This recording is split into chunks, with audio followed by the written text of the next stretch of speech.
Okay, તો હવે છે પ્રયોગ નંબર 9 એમાં છે બહિર્ગોળ લેન્સનો ઉપયોગ કરીને આપણે એની અરીસાની કેન્દ્ર લંબાઈ શોધવાની છે. તો એમાં તો સૌથી પહેલાં તો જનરલ લખેલું છે એ જ જોઈશે આપણને. શું જોઈશે? બહિર્ગોળ લેન્સ જોઈશે, અરીસો જોઈશે, બીજું બધું લખી લેવાનું.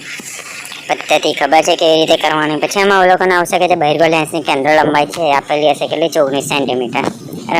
પછી જે પેન છે જે સોય છે પિન જે સોય એની લંબાઈ છે 22 સેન્ટીમીટર એટલે કે L બરાબર છે. ઓકે, હવે એનું જે અવલોકિત લંબાઈ એટલે કે L ડેશ મતલબ કે જે તમે માપશો એ શું થશે તો કે માપ પટ્ટી પર જે અરીસાનું જે સ્થાન હશે ને એ માપશો 1:170 જેવું કંઈ થશે. પછી માપ પટ્ટી પર જે વસ્તુ જે હશે ને પિન મતલબ કે જે સોય છે એનું સ્થાન હશે એ 47 જેટલું હશે. બેન બાદ બાકી કરશો તો L ડેશ મળી જશે 22.7 સેન્ટીમીટર. પછી ઇન્ડેક્સનો સુધારો મતલબ કે સુધારો કેટલો કરવાનો તેને કહેવાય E. તે શું થશે? વાસ્તવિક લંબાઈ માઇનસ અવલોકિત લંબાઈ મતલબ કે L minus L dash. L કેટલું છે 22, L ડેશ કેટલું છે 22.7 એટલે કે જવાબ મારો આવશે -0.7 સેન્ટીમીટર બરાબર. હવે R એટલે કે વક્રતા ત્રિજ્યા બરાબર છે. તો પહેલાં તો આપણે જે વસ્તુ પિન છે બરાબર છે એને આપણે કહીશું P1 એટલે કે A. એનું નામ આપી દઈએ A બરાબર છે. એ આપણે મૂકીશું 2.1 પર 2.2 પર 2.3 પર 2.5 પર 2.7 પર એવી રીતે ટોટલ 5 અવલોકનો લઈશું. તો એની પરથી મને બહિર્ગોળ લેન્સ એટલે કે L ડેશ મને મળશે એટલે કે એને આપણે B કહીશું. આ વસ્તુ તમને મળશે કેટલું મળશે 42 જ હશે બધામાં. જે બહિર્ગોળ લેન્સ હશે એ તો એવું ને એવું જ રહેશે ને એ સેન્ટીમીટર 42 સેન્ટીમીટર પર જ હશે બરાબર છે.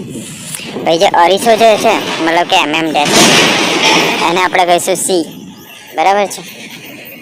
એની પણ બદલાશે 48.5 48.7 49.1 49.3 આ બધું તમારે માપીને લખવાનું છે અહીંયા ઘડી બરાબર છે. પછી પ્રતિબિંબ પિન એટલે કે પિનનું જે પ્રતિબિંબ છે કઈ પડશે એનું નામ આપીશું D. તો એ અહીંયા આગળ પહેલામાં 83.9 પડે છે, બીજામાં 84 પર પડે છે. એ રીતે પાછળનું અંદર બધું લખીશું બરાબર છે. ઓકે, તો આ બધું તો અવલોકન કરીને લખવાના છે આ 4 ટેબલ. બસ હવે R શોધવાનું છે R ડેશ શોધવાનું છે. શું શોધવાનું છે? પહેલાં તો R ડેશ મળશે. કેવી રીતે મળશે તો કે C - D કરીશું. C એટલે કે R આવ્યું, D એટલે કે R આવ્યું.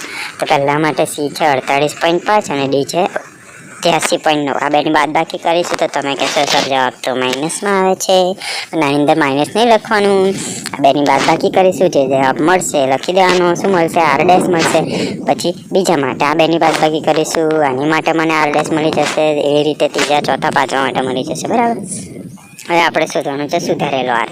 બરાબર, સુધારેલો R એટલે કે આજે R ડેશ વાળો જે જવાબ આવ્યો એના વત્તામાં મારે આજે E આપણે જે શોધ્યું એનો સરવાળો કરી દેવાનો બેઝિક બે વસ્તુનો. તો આ બધું મને મળશે. આપણે ગણતરી કેવી રીતના કરવાની આગળ ગણતરીમાં હું સમજાવું છું બરાબર છે.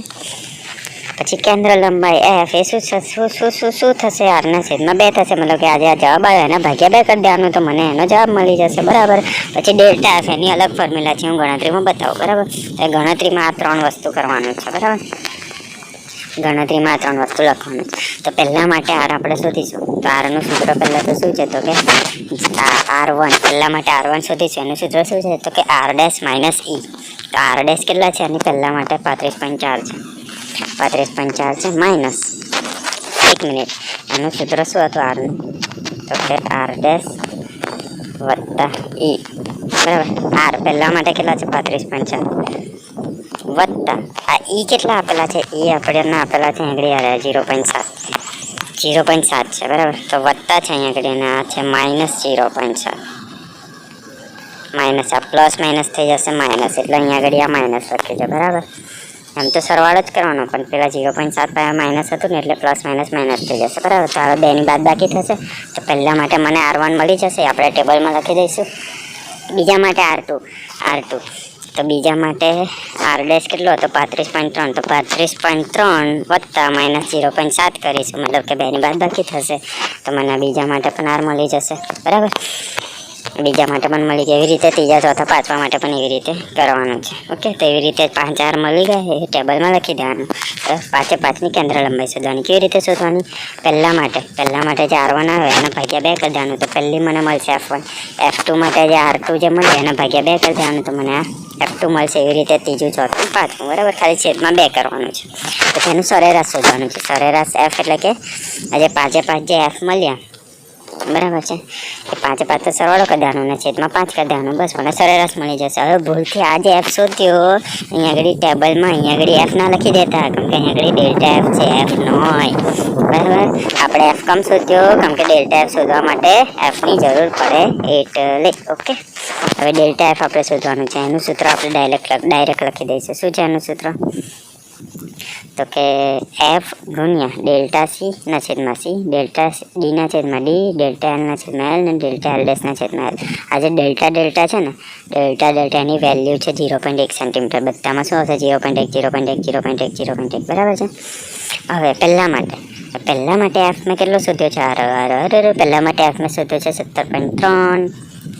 અરે હા 17.3 તો પહેલા માટે 17.3 મૂક્યું પછી અંદર ડેલ્ટા C તો 0.1 જ છે આ બધામાં તો 0.1 જ છે હવે નીચેની ખાલી બદલાશે તો પહેલા માટે C કેટલા છે પહેલા માટે C એટલે કે પહેલા માટે C છે 48.5 અને D છે 83.9 બસ તો અહીંયા આગળ મૂકી દેવાનું બરાબર છે પહેલા માટે C છે 48.5 પહેલા માટે D છે 83.9 આ બધા માટે L ને L ડેશ સેમ રહેશે 22.7 ખાલી શું બદલાશે આ F બદલાશે C બદલાશે અને D બદલાશે બરાબર એ બધું આપણે મૂકીશું પછી આ ભાગાકાર કરીશું જે જવાબ આવશે એ લખવાનો બરાબર ભાગાકાર કરીશું આનો ભાગાકાર કરીશું જે જવાબ આવશે એ લખવાનો પછી આ બધાનો સરવાળો કરીશું પછી એનો ગુણાકાર આની જોડ કરીશું એવી રીતે કેલ્ક્યુલેશન કરશું તો આપણે બધાનો ડેલ્ટા F1 ડેલ્ટા F2 એના 5 વસ્તુનો મને જવાબ મળી જશે બરાબર જે 5 વસ્તુઓનો જે જવાબ મળશે બરાબર છે એમાંથી જે સૌથી મોટું હશે આમાં તો 20 છે આમાં 22 મોટું છે તો 0.22